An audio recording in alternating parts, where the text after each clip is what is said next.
So you left a career in corporate finance to help companies in a different way now. Exactly, exactly. And it's wonderful. I'm hoping that, more and more people can learn to take this pause and exercise their choice. And then also at the end of the day, live a life that's just more joyful. Because when we're more, present and intentional at work, we actually free up more time to be able to do the things we love outside of work. Cheryl, want to talk today about employee engagement, employee retention, and the world that we live in, which is one in which we are all about rapid fire, quick reaction. That's the mantra, especially in the tech world, is, break things, iterate, right? Yeah. And this culture of speed. And you, through your research and the work that you're doing, are advocating to break that cycle a bit, to take a pause before reacting to something or even responding to something. I find myself in that rapid response cycle. Even when it comes to email, something will come in and I'm like, okay, I'm just going to get this off my plate and I'm going to respond as quick as I can. And I even noticed just yesterday, I made a huge mistake. I didn't read the email. It was like a one sentence email and I didn't even really read it fully. I was just moving so fast. And I did something that ended up being not hugely detrimental, but not great. And so this idea of slowing down and taking a pause before we respond or react, talk to me a little bit more about that. Yeah, thank you, Felina. I like to think of it as if we can slow down a little bit, you know, it actually helps us speed up because now we're prioritizing, we're making better choices as opposed to reacting on autopilot, right? And evolutionary, our brains are just wired this way, all of us.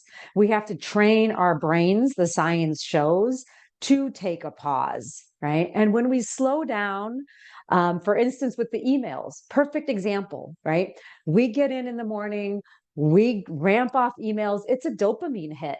Like for every one of us, okay, check, check, I feel like I'm accomplished, but we get in a rabbit hole with emails, right? And so sometimes what happens is, we need to maybe schedule that time when we check emails. And then, maybe other times we take a pause and say, okay, maybe at this time I need to really, work on deep thinking type of work, right? Priority to get deliverables done in the workplace. And I think that pause kind of helps us do that, right? So I like to call it, slowing down to just speed up. If an employee is unhappy or they're feeling stressed out, I mean, I've read reports that like 80% of employees are feeling overwhelmed and stressed out right now. And they, experience that enough, they're going to leave. They're going to try to find something else. And that's a huge cost to companies. Yeah, it's tremendous, actually. What I found from the research, Society for Human Resource Management, or AKA SHRM, their research shows that replacement costs for an employee can be as high as 50 to 60% of their base pay, but overall to the company, it can be 90 to 200%. Of a company. So if someone makes 60,000 a year, then it could cost an average to 30 to 45,000 to replace them, and roughly 54 to 120K in overall losses to a company. Yeah, that's significant. So it's in our best interest to keep our employees engaged and happy and not overwhelmed. So, what types of practices do you teach when you go in a company? Connection is so important, especially in this new hybrid workplace, right? Connection and belonging. And when you're in a group environment, you're collaborating with each other. You're actually learning from each other. Yes, I'm your guide, I'm teaching, either research is out there, but you're really learning from your peers. And the group environment also helps with habit change when you're meeting weekly. There's also a sense of accountability, right? Because the beginning of every hour of a session, I talk about, well, did you practice? What did you practice from the tips I gave you from the prior week, right? Some of it could include, 5 minutes of mindfulness practice. I do a lot of workplace type techniques, such as scheduling your email time, right? Mhm. Maybe not doing it first thing in the morning, maybe waiting an hour and getting some deep work done. And then scheduling email time, maybe twice or three times a day, and turning off your notifications, right? And then practicing that. Those are small things, small tweaks to your day that you can practice, because we all know, right? Just like we go to the gym to exercise to get, whatever, better cardiovascular health, our biceps bigger, whatever it is, right? It takes consistent practice. It's not, you can't just go one time and it's a done deal. So taking that simple pause is we have to train our brains just like we train our bodies. I spent some time in London a few years ago, and I loved the sign that was on the metro that said "Mind the Gap." And Mm. I always bring that visual into my perspective. I look at my reaction to something and look at the gap that is in between what somebody says or does to me. And then in that gap defines who I am, right? So if somebody says Mm. something that I feel is threatening, there's a gap or a pause, right?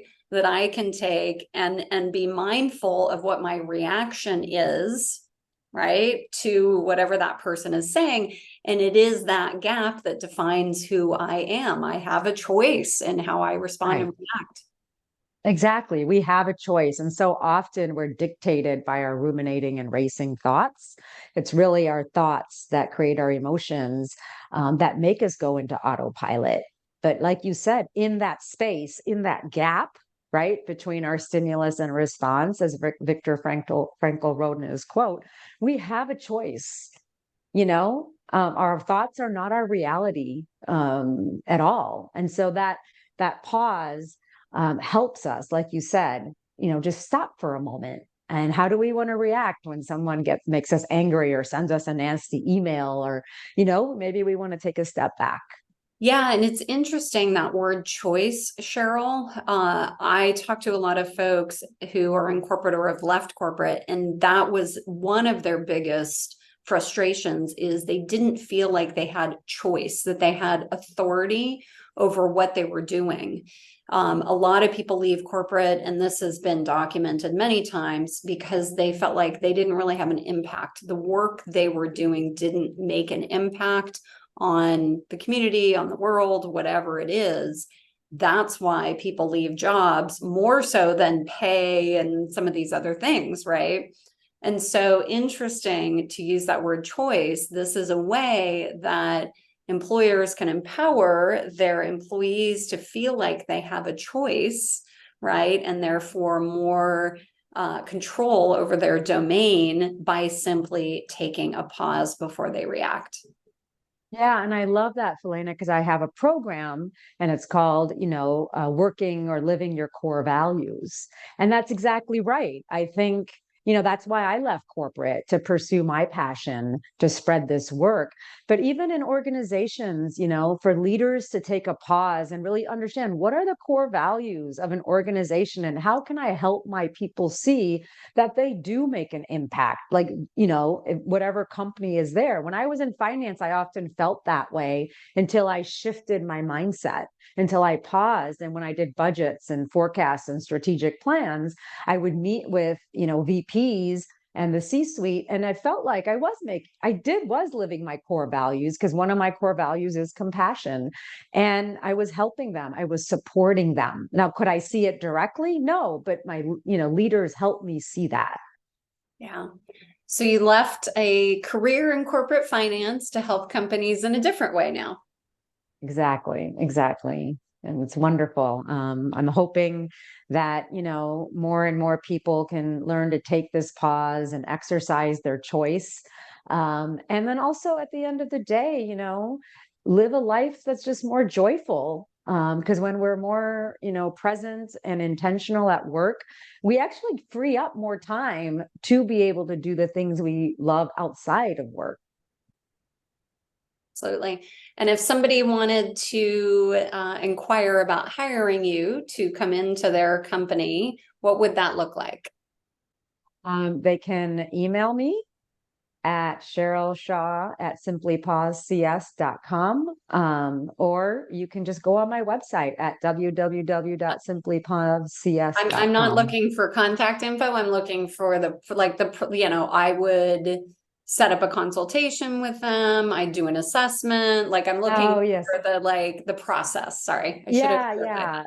Yeah. So, when someone contacts me, I really like to understand the challenges that the organization is facing. So I don't have cookie cutter design programs.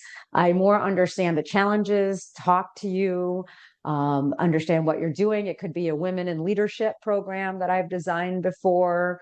And it's all different. If leaders, a C-suite is a program like that is going to look very different from individual contributors. So really understanding that, putting together a proposal, running it past you. Do you want to see more of something, less of something? What do you think? And so it's a collaboration really, of what's the right fit for the target audience that you want the program for.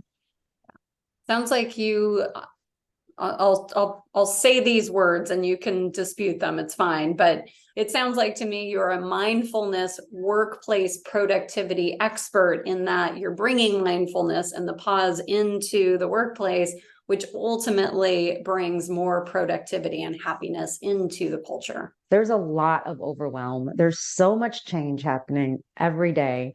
And it's important to manage overwhelm because if it keeps continuing, it really does turn into chronic stress. And we all know the effects, the health effects, for all of us.